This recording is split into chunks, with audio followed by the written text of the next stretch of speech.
ወንድሜ እኔ ልንገር እኔ ትንሽ ሀገሬን እወዳለሁ በፍጹም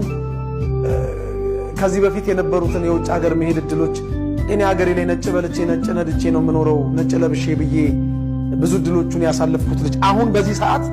አይደለም አሜሪካ አይደለም አውሮፓ ከኢትዮጵያ የተሻለ አፍሪካ ኡጋንዳ ናቢሉኝ ይሄዳል ኡጋንዳ ናቢሉኝ ይሄዳል ፈሊል አዲስ አበባ ልጅ እኮ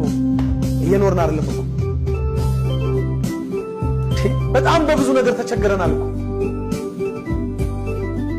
5 ደቂቃ እኮ ቆመን እንኳን 5 ደቂቃ ቆመን መንገድ ስልክ ማውራት እንኳን አንችልም እኮ 5 ደቂቃ በዚህ በኩል የኑሮ ውድነቱ ያሰቃየናል በዚህ በኩል ሌላውን ተወውና እስቲ አንድ ነገር ልንገር አዲስ አበባ ውስጥ በቀን ሳይቀጣ እኮ የትራፊክ ቅጣት የሚኖር እኮ አሽከርካሪ በጣም የሚቆጠር ጥቂት ነው በትራፊክ ፖሊሶች በመደበኛ የትራፊክ ፖሊሶች እንቀጣለን በአዲስ አበባ መንገድ ትራፊክ ማኔጅመንት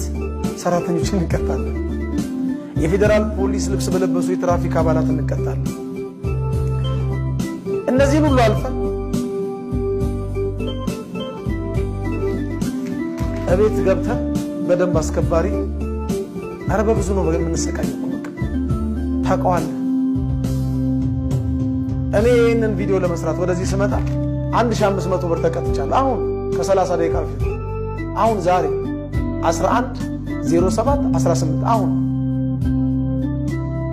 አሁን ተቀጥቻለሁ የተቀጣውበት ቅጣት በጣም የሚያስቅ ነገር እድሉን አግኝቶ ብዙዎች አሁን ቢነግሩ በጣም በቀመሩና 1500 ብር